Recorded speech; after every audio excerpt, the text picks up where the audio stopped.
Hola, ¿qué tal? Muy buenas noches. Soy Ernesto Méndez Jaramillo. Le doy la bienvenida a su programa Migraciones y en esta ocasión vamos a hablar de otros temas también de cuestiones migrantes. Sin embargo, hemos querido dar un giro para hablar de temas que también le interesan mucho a la población, sobre todo a la población que está en México, en Guanajuato y en sus municipios.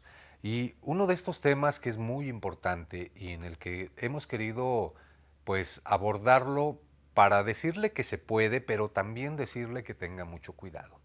Es el tema del trabajo temporal en Estados Unidos y Canadá principalmente. Hay muchas personas que nos han escrito, hay muchas personas que en la calle nos preguntan cómo puedo hacer para ir a trabajar de manera temporal a los Estados Unidos o a Canadá. Tema complicado porque si bien por un lado hay quienes sí dan el trabajo, por otro lado hay quienes abusan de la necesidad de las personas y abusan y cometen fraude. Les piden dinero, les ofrecen muchas cosas que a final de cuentas terminan sin entregárselas. Y es que Estados Unidos y Canadá con programas de trabajo temporal son atractivos. Hemos conocido gente y hemos entrevistado gente, la cual le hemos presentado en nuestra serie Me Voy Pa'l Norte, gente que ha trabajado durante muchos años de manera temporal allá en los Estados Unidos o en Canadá y que ha hecho y ha logrado muchísimo.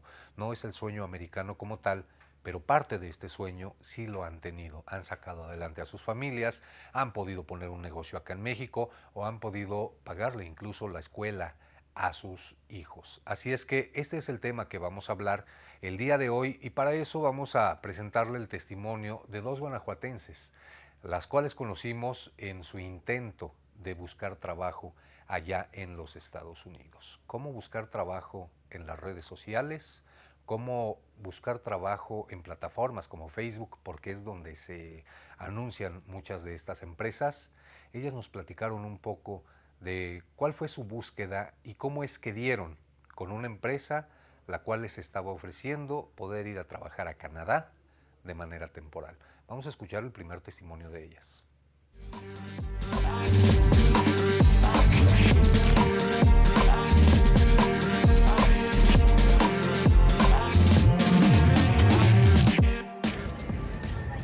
En México, miles de personas sueñan con una oportunidad laboral en el extranjero. Empresas de reclutamiento prometen trabajos legales en Estados Unidos y Canadá a través de programas como las visas H-2A y H-2B en Estados Unidos o el Programa de Trabajadores Agrícolas Temporales en Canadá.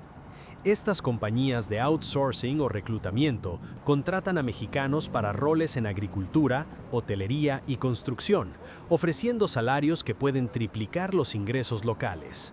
Pero no todo es lo que parece. Mientras algunas cumplen sus promesas, otras se aprovechan de la desesperación, cobrando cuotas ilegales o enviando a trabajadores a condiciones precarias. Bueno, mi experiencia en buscar este trabajo es, para mí el como querer salir a trabajar en otro país, empecé a buscar por redes sociales, por amigos. Y pues sí, anduve buscando varios años y hasta que encontré esta oportunidad en la de Working. ¿Cómo fue? ¿Una empresa, una agencia? ¿Qué era? Pues es una empresa reclutadora de trabajo y pues esa fue, yo llegué ahí por parte de amigos de mi hermano que él anteriormente pues ya había ido también a Canadá y llegué con la reclutadora y ya ella me dio la página oficial de la empresa. ¿Qué te ofrecía? Pues un trabajo en el campo, empaque y pues yo lo pensé, no lo pensé mucho porque lo que yo quería era una oportunidad de trabajo. ¿Habías trabajado en algo similar antes? Sí, anteriormente en el campo, empaques, que es lo que más he trabajado. Ajá. Y luego, ¿cuánto tiempo duró el proceso? Desde que tú llegaste a tu entrevista hasta que te pudiste ir. 4 meses. 4 meses. ¿Fue que conseguir papeles? ¿Qué llevaste? ¿Qué te pidieron? La reclutadora al principio pues fueron sí, los documentos. De ahí ya me dio la cita para poder ir a hacer mi registro hasta la Ciudad de México. Ya fui a la Ciudad de México como a los 8 días de que yo hice mi registro con la reclutadora. Después ya del registro en la Ciudad de México, pues ya fue nada más 4 meses, o sea, 4 meses para hacer todos los trámites y poder viajar. Por anuncios en el internet, en medios de comunicación, ya sea Facebook, TikTok, que suben las plataformas de las convocatorias para ir para el extranjero, ya sea Canadá o Estados Unidos. Ok, y cuéntame, ¿cómo fue el contacto que hicieron con esta empresa? ¿Hablaron por teléfono, mensaje? ¿Cómo fue? Mensaje, fue por mensaje y ahí en la plataforma dice que te registres en la parte de abajo y yo me registré y puse mi número de teléfono. ¿Y después qué pasó? Ellos me llamaron, y me dijeron que si me interesaba el empleo, que ellos me podían hacer una cita para venir a la entrevista. Pues nos ofrecieron nos pusieron, ¿qué se puede? 2 opciones de empleo para Estados Unidos y pues nosotros nos gustó más, nos inclinamos más por la del restaurante. ¿Qué opciones te dieron? Aparte del restaurante, ¿cuál fue la otra? A empaquetar Bimbo, también en Houston. Para mí es diferente a lo de Canadá. Ajá. Porque en Canadá desde un principio, Canadá lo primero que te hace en la empresa que fuimos es un exámenes médicos, entrevistas. En un día hacemos todo un proceso largo que termina como a las 4 de la tarde. Y aquí solamente nos pidieron el papeleo, lo que fue acta de nacimiento, PUR, pasaporte, INE, comprobante de domicilio. Y nos llenaron el formulario y pues no tuvo ningún costo. ¿Confiar o no confiar en estas empresas que de inicio se anuncian en redes sociales? Le decía yo, en plataformas como Facebook, TikTok, Instagram, pues anuncian servicios y anuncian las cosas con una facilidad que a veces parecería increíble, pero que también parece muy atractiva. Este es el problema de buscar trabajo por medio de redes sociales. Porque si bien las redes nos han servido mucho, también nos han perjudicado mucho. Hemos conocido de casos de gente que ha buscado trabajar de manera temporal en los Estados Unidos o en Canadá y que les piden documentación, les piden dinero, les dicen que viajen a la frontera y allá los van a cruzar y de repente quedan abandonados, sin dinero y abandonados. Es complicado confiar en estas empresas. Sin embargo, también hay consejos que uno puede seguir. ¿Cómo encuentra uno la empresa? Es una empresa realmente establecida, ya cuando hicimos contacto con ellos. ¿Tienen todo lo necesario para ser una empresa o es simplemente un localito donde lo rentaron y ahí empezaron a reclutar? ¿La empresa tiene una razón social válida? ¿Las autoridades avalan esta empresa?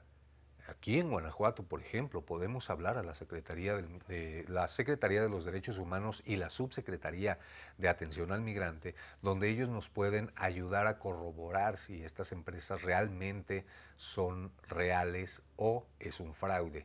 Abundan, déjenme decirle, y de verdad esto está comprobado. De 10 empresas que se anuncian, 2 son reales y 8 son fraude. Lo más importante, siempre lo más importante y la recomendación más importante es, si le piden dinero, aléjese. Desde el momento en el que le dicen a usted, de inicio tienes que pagarme para que yo te dé trabajo, desde ahí empiece a dudar, porque nadie le va a pedir dinero a cambio de trabajar. Y es ilógico que yo quiera pagar para poder trabajar. Sí habrá una inversión, porque también esta es una de las reglas. Habrá una inversión de su parte, pero ya cuando sea un proceso avanzado y usted haya corroborado que la empresa es completamente legal. Esta fue una de las preguntas que le hicimos a estas 2 mujeres guanajuatenses. ¿Cómo confías en una empresa como esta? Y esto fue lo que nos respondieron. ¿El hecho de que no tenga costo te da seguridad? Sí, porque hay empresas de estafa que te piden depósitos al Oxxo o a diferentes tiendas y eso no es bueno porque nadie te tiene que pedir dinero para hacerte un registro. Claro. Ajá. ¿Les comentaron si en algún momento van a tener que pagar algo? Sí tenemos que pagar ¿cómo se llama? Una garantía de $400 que cuando ya estemos trabajando se nos devolverá a las 2 semanas de estar trabajando. Ajá. Nos los van a reembolsar, Claro. pero es como una garantía de que nosotros vamos a seguir el proceso. Ok. ¿Y de cuánto tiempo es el contrato que les están ofreciendo? Por 6 meses. Sí, 40 horas por semana. ¿Y el sueldo? ¿Les hablaron de sueldo? Sí, en el restaurante el sueldo está de un promedio de $1,200. Aparte, si metemos overtime, es aparte. ¿Consideras que, así como esta empresa, hay muchas que se dedican a hacer fraude, como le decías? Sí, hay muchas empresas fantasma. Sí, porque yo conozco personas que han hecho depósitos a tiendas Oxxo, o sea, por la ilusión de ir para allá, ellos obran mal con todo este tipo de personas y los estafan con su dinero. Claro. Yo digo que el peor error que podemos hacer nosotros como interesados para irnos es hacer un depósito que nos estén pidiendo. Claro. O sea, porque tú no puedes hacer un depósito hasta que tú no tengas un registro o una garantía de que vas a ir a un trabajo o de que de menos vas a empezar un proceso para irte. Claro. Entonces, es lo que yo le digo a Rosy, hay empresas que piden garantías, sí. Esta empresa está pidiendo un mínimo. Hay empresas que piden un poquito más. Pero igual son garantías que ellos aseguran porque los contratistas o los empleadores de Estados Unidos o Canadá, ellos emplean mucho dinero para llevar a su gente. Entonces, es de entenderse que ellos pidan a veces una garantía porque mucha gente viola los contratos y se van para otros lugares. Sí, claro. Afortunadamente nosotros no hemos tenido necesidad de dejar nuestros empleos. Según el Departamento de Trabajo de Estados Unidos, más de 300,000 visas H-2A y H-2B se otorgan anualmente, muchas a mexicanos. Empresas legítimas, como aquellas listadas en el sitio del Departamento de Trabajo estadounidense, facilitan el proceso sin cobrar fees ilegales al trabajador. Pero reportes de fraudes, como los documentados por organizaciones como Polaris Project, revelan que millones de dólares se pierden en estafas cada año. Para muchos, estos programas son una bendición. Los trabajadores envían remesas que sostienen familias enteras. En Estados Unidos, visas H-2A permiten empleo agrícola temporal, con vivienda y transporte cubiertos por el empleador. En Canadá, el SAWAP ha operado desde 1966, trayendo a más de 45,000 mexicanos al año. Empresas como Alliance Abroad o reclutadores autorizados conectan a empleadores con talento, respetando leyes que prohíben cuotas de reclutamiento al trabajador. Cuando ya pasamos todo este proceso, primero buscamos la empresa. Después verificamos que realmente sea una empresa legal, que lo que me está ofreciendo es real y no es un fraude. Ya llevé mi documentación, ya me reclutaron, ya me dijeron si paso o no paso, porque también es importante saber que el gobierno del país al donde uno quiere ir a trabajar, pues nos aprueba o no nos aprueba.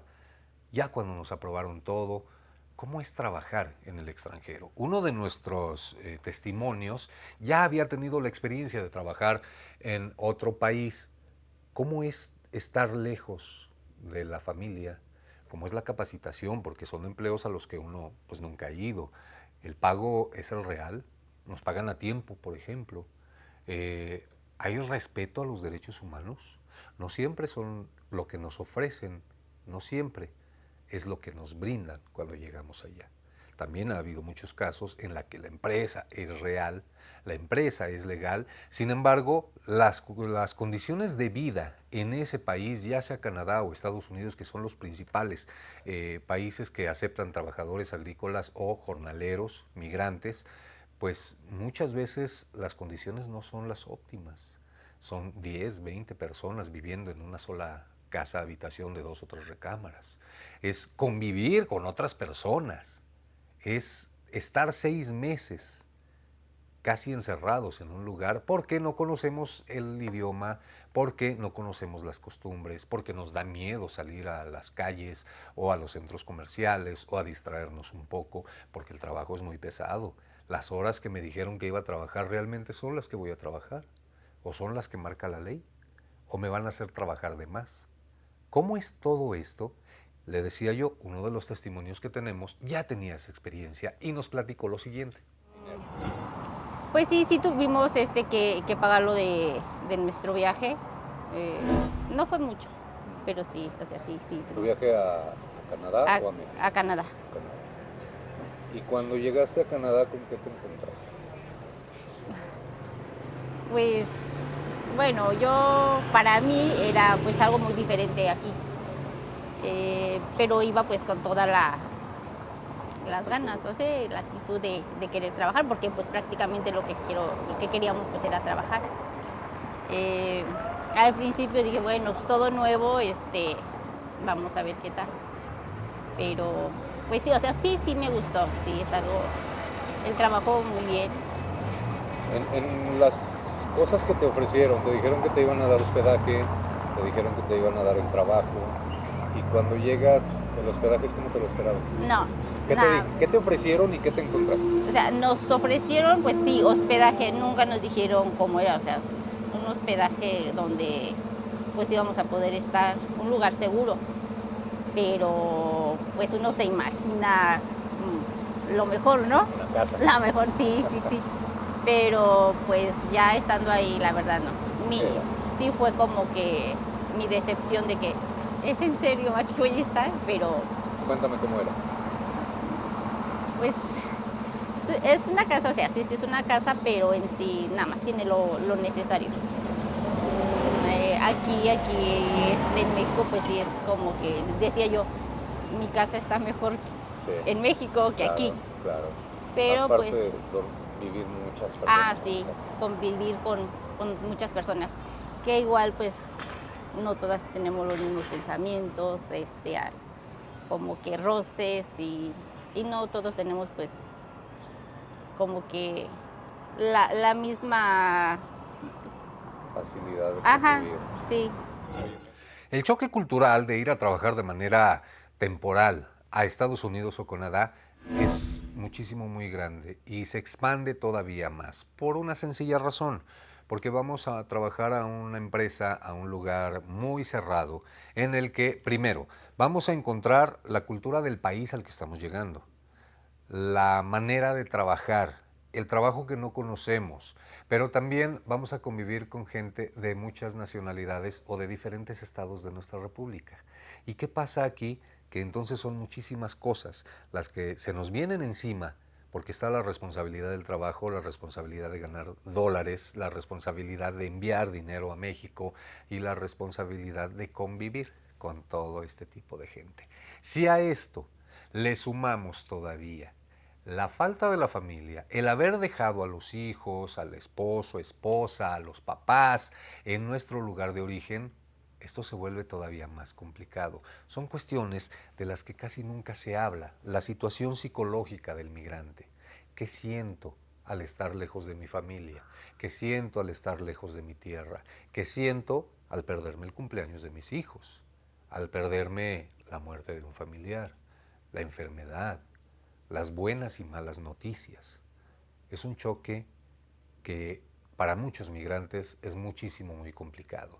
Y hablando de migrantes temporales en Estados Unidos o Canadá, es una de las causas por las que muchos migrantes solamente van una vez y jamás regresan, porque no aguantan todo este choque que significa la migración regulada hacia otro país. De esto también nos hablaron nuestras entrevistadas. El hecho de hablar también con nuestras familias acá en México, pues no podíamos porque o lo hacíamos, pero era como de mi compañera está escuchando todo. Afuera no podíamos salir por el frío, o sea, sí es muy complicado estar ahí compartiendo la privacidad con todos, bueno, el lugar con todos. Pero pues la primera temporada fueron 6 meses. 3 meses. 6. 6. Bueno, casi 7 meses. Ajá. Y luego regresaste. Y regresé a México, estuve un mes y medio y regresamos en agosto. De ahí duramos 4 meses más y regresamos el 24 de diciembre. ¿Valió la pena? Pues para mí sí, porque aunque en esta primera temporada pues es difícil porque uno tiene que hacer muchos gastos para poder ir. Entonces pues para mí sí, porque con el poco tiempo que estuve allá pues con eso alcancé a cubrir todos mis gastos que anteriormente había tenido para tener esa oportunidad. Sí, yo pienso lo mismo porque, pues les digo, siempre un peso allá nos vale más aquí. Allá no, allá gastamos igual como ellos allá. O sea, se gasta allá un dólar es un peso aquí. $100 son 100 pesos aquí y gastas igual. El dinero de allá conviene aquí en México. En su experiencia anterior, ¿el idioma fue una barrera? Sí, un poco. Sí. ¿Por qué? En las tiendas, por ejemplo, que a veces pues no entendemos, se nos complicó un poco y no porque gracias a Dios los celulares ya traen traductor. Entonces, ya si algo se nos complicaba, sacábamos el traductor y ya le mostrábamos a los... Pero a mí, por mí en lo personal, al principio, la primera vez me dijeron que si me ponían mis cosas en bolsa en inglés. Ajá. Y yo le dije que no, porque no sabía lo que me estaba diciendo. Claro. Entonces cuando salí, pues me dieron mis cosas, así me las tuve que llevar en la mano. Claro. Que igual ellos tienen que cobrar la bolsa. Sí. Y son detallitos, ¿no? Que vas aprendiendo al paso del tiempo. Así es. Pues lo primero, que se fijen mucho en las empresas que ellos quieren meter sus registros. Tienen que ser empresas registradas aquí en la Ciudad de México, como en las embajadas. Tienen que pedir como nosotros ahorita nos tuvieron que mostrar un papel del SAT que está registrada. Entonces, que no se dejen llevar porque tienen que dar un depósito de tanto para hacerles no. Los depósitos son como cuando tienen que ir al consulado, que se tienen que pagar biométricos o tienen que pagar estudios o cosas así, pero no en depósitos en tiendas así, no. Sí, es un permiso que si ellos lo respetan, que si todos lo respetamos, a lo largo del tiempo nos trae un beneficio. Entonces, porque hay mucha gente que viola su contrato y para mí, en lo personal, hacen mal en hacer eso, porque a lo mejor de principio es menos dinero el que gana un contratado que el que gana un ilegal, porque el ilegal no le están quitando nada, a nosotros nos están quitando impuestos. De este tema podemos sacar varias conclusiones. La primera, si quiere uno migrar de manera regulada para trabajar temporalmente en Estados Unidos y Canadá, primero hay que cerciorarse de que la empresa que nos está ofreciendo este trabajo está legalmente constituida, que lo que nos ofrece es real y que no vamos a caer en un fraude. Eso es muy importante, de inicio, no caer en un fraude. Ya cuando verificamos todo esto, ya cuando pasamos diferentes filtros y entonces sí tenemos la certeza de que podemos ir a trabajar a los Estados Unidos o a Canadá, pues también tenemos que pensar que este tipo de migración no es para todos. No todo mundo aguanta. No es lo mismo estar en México que estar en un país diferente, donde se habla un idioma diferente, donde las costumbres son diferentes, sobre todo, y lo hemos dicho siempre aquí en su programa Migraciones, un país diferente en el que hay que respetar las leyes y las reglas, que tenemos que comportarnos como si fuéramos invitados. No es para todos. Así es que si usted está pensando en ir a cualquiera de estos dos países, Estados Unidos o Canadá, de manera temporal, tiene que revisar todos estos temas. No es fácil, no para todos es la migración. Sin embargo, quienes sí lo han hecho han tenido resultados positivos y pueden lograr mucho para ellos, para sus familias y para todo su entorno. Así es que, si usted piensa trabajar de manera temporal en uno de estos países, piénselo muchas veces, así como se lo hemos dicho para todo aquel que quiere salir a migrar y cambiar de lugar de residencia. No lo piense una, no lo piense dos, no lo piense tres veces. Piénselo muchas veces y decida qué es lo mejor para usted y qué es lo mejor para toda su familia. Con esto vamos a dar por terminado el programa Migraciones especial de este día. Yo soy Ernesto Méndez Jaramillo y como todos los días, sobre todo en este especial, le voy a pedir que nunca, pero nunca se olvide que todos, de alguna u otra manera, somos migrantes. Nos vemos la próxima.